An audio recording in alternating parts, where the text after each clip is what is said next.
Sign it, or you'll never work in the city again. My father whispered those words while stepping on my bleeding hand. Moments before, he had punched me in the face in front of 20 ambassadors because I refused to sign a document assuming $850,000 of my brother's debt. I didn't cry. I didn't sign. I just stood up, wiped the blood onto his expensive carpet, and walked out. Before I tell you exactly how I put him in federal prison 72 hours later, tell me in the comments, what is the one thing you have done for family that you now regret? I read every story. I didn't go to the hospital. I drove straight to my apartment, locked the door, and went to the bathroom sink. The face staring back at me was swollen. A purple bruise already blooming across my cheekbone where my father's ring had caught the skin.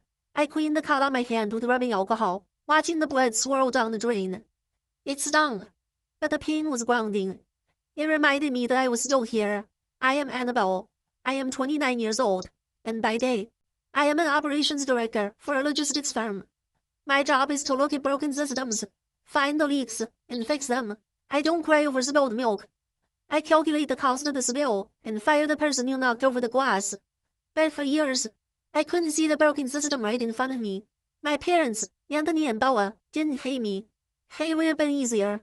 Hate implies passion. No, they viewed me as a utility. I was the family's human shield and their silent bank account. And my brother, Austin, he was the product we were all forced to buy. I sat on my couch and opened my laptop. My hand throbbed, but my mind was ice cold. I needed to understand why tonight had happened. Anthony had always been aggressive, but public violence was new. He was a man who cared about his image more than his soul. Punching his daughter in front of 20 potential angel investors wasn't just cruel.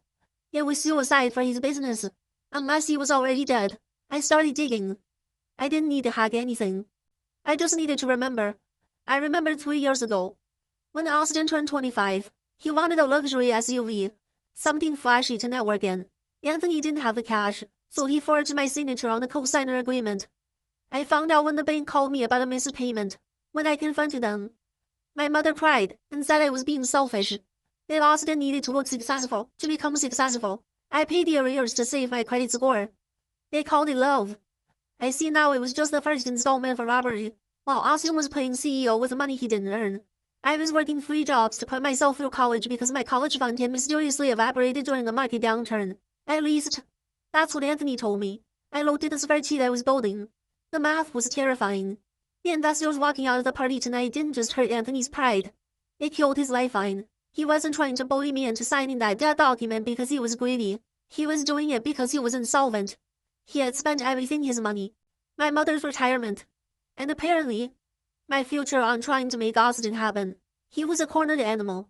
He knew that without that signature, without me accepting liability for the $850,000 he had burned, the IRS and the banks would come for him. He hit me because he was terrified, but as I looked at the bruise darkening in the mirror, I realized something. He should have been more terrified of me. He thought he broke me in that ballroom. He didn't realize he just handed the operations director all the motivation she needed to start the final audit. My phone rang, slicing through the silence of my apartment. It was Bella. For a split second, a naive part of me, the little girl who still wanted her mother to protect her, thought she was calling to check on me. Maybe she wanted to know if I needed stitches. Maybe she wanted to apologize for standing there like a statue while her husband assaulted me. I answered, "Mom, Annabelle, what have you done?" Her voice wasn't filled with concern. It was thick with panic. "You ruined the lunch. The investors left. Your father is pacing the living room, saying he's going to lose the house. You'll have to come back. You'll have to fix this." I sat there, pressing the cold phone against my bruised ear. He hit me. "Mom!" He stepped on my hand. He was stressed. She shrieked. "You provoked him. You know how much pressure he is under. Just come back, sign the papers, and we can put this behind us. Do you want to see us on the street? Is that what you want?"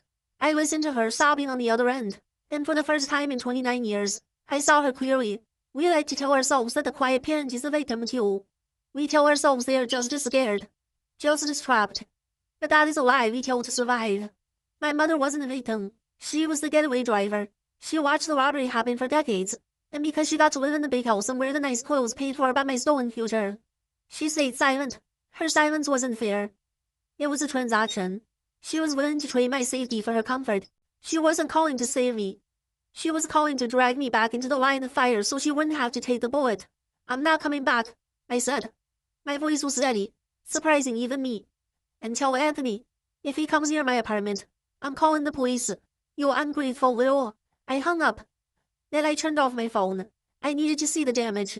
I needed to know exactly what they were trying to hide. I opened my laptop and navigated to the online portal for the family trust.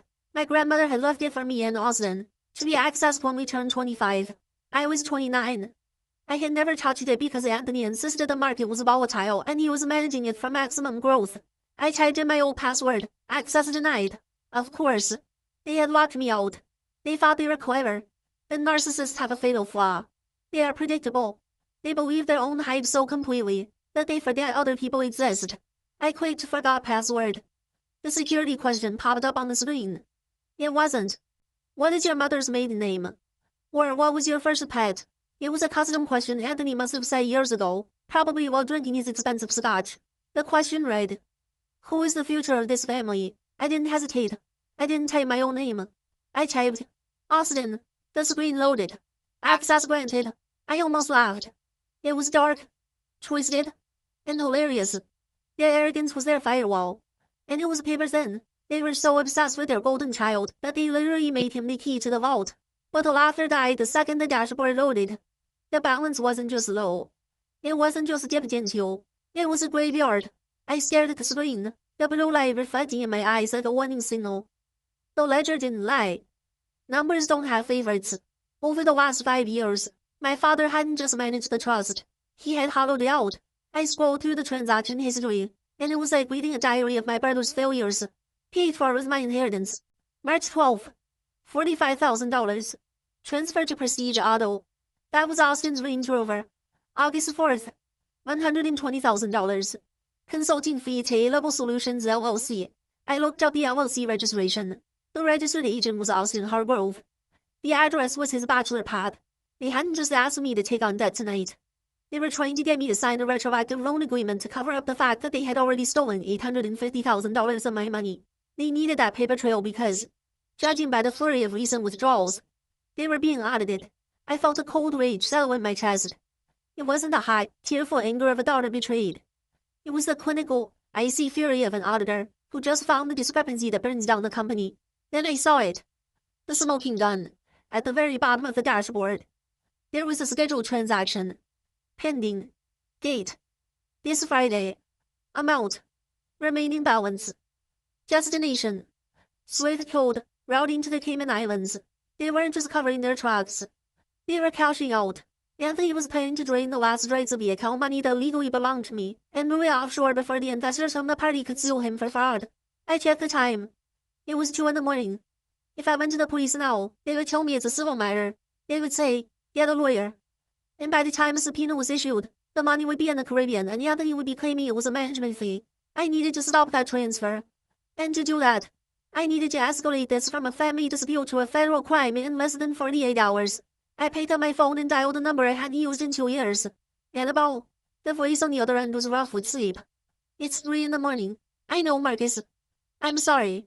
Marcus was a forensic accountant I'd worked with on a logistics merger years ago. We had bonded over our mutual hatred of sloppy bookkeeping. I need a favor, and I need a contact at the district attorney's office. The white-collar division. What did you find? He asked, the sleep vanishing from his voice. He knew I wouldn't call him as the building was burning. Wire fraud. Embezzlement. And imminent asset dissipation. I said, my eyes fixed on that pending transfer. I have the logs. I have the show company registrations. But the suspect is moving the assets offshore this Friday. I need an immediate freeze. And I need a sting. Who is the target? I took a breath. This was the moment. Once I said his name, there was no going back. I wasn't just reporting a criminal. I was burying my father, Anthony Hargrove. I said, my father. Marcus was silent for a beat. Then he said, I'll make a call. Send me everything. I hit send. No guilt, just precision. Anthony thought he was bluffing a clueless daughter. He didn't realize he was playing against the house. Friday morning, Anthony and Austin strode into a downtown high-rise in expensive suits, wearing confidence like cologne. I met them in the lobby, bruise concealed, hands still bandaged. Anthony barely glanced at it, just gave me a tight nod like I'd finally behaved. Upstairs, the boardroom screamed power, city views, a mahogany table, 2 stone-faced investors in gray suits. I introduced my father and brother as the founders. Anthony slid over a folder like a practiced card shark and bragged about nearly $1 million in cash reserves for its statements, delivered with effortless charm.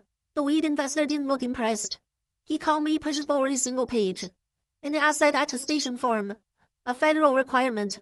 It stated under penalty of perjury that the listed funds were legally theirs, obtained lawfully, and free of liens or theft. This was the edge of the cliff. If Anthony hesitated, the trap could wobble. He didn't. Narcissists don't see traps. He laughed, signed without reading, and handed the pen to Austin. Austin smirked and signed to wet ink. Finish the crime. Anthony waited for handshakes and $5 million. Instead, the investor opened a leather wallet and dropped it on the table. A gold badge flashed under the lights.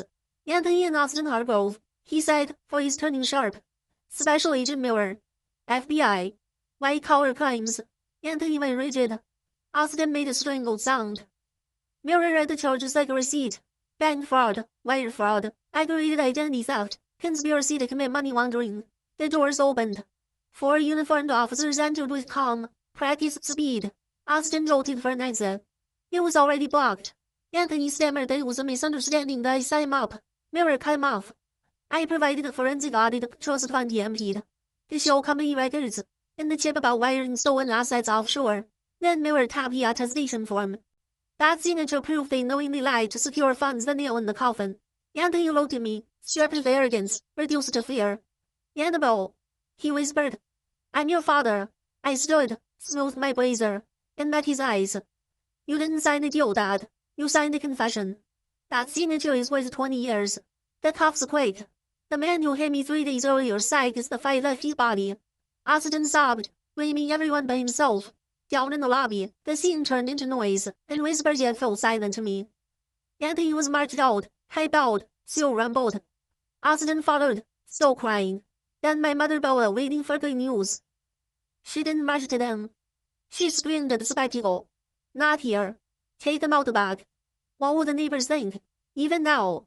She cared more about the audience than the ruin. She spotted me and lunged, venom on her face, shrieking that I destroyed them. I didn't stop. I walked past her. Heel steady. Through the revolving doors into Queen City air. The street noise, horns, sirens, chatter sounded like music. I pulled out my phone. Mom. Block. Dad. Delete. Austin. Delete. No victory dance. Just weight lifting off my chest. The house would be seized. The accounts frozen. The parasites locked inside consequences they built themselves. I headed for the subway back to my small apartment. My job. My life. I used to think revenge was making them pay. Now I know it's simpler. Refusing to pay for them. Ever again. I'm free. If you've ever had to become the villain in someone else's story just to survive, drop survivor in the comments. Share this if you believe freedom is worth fighting for.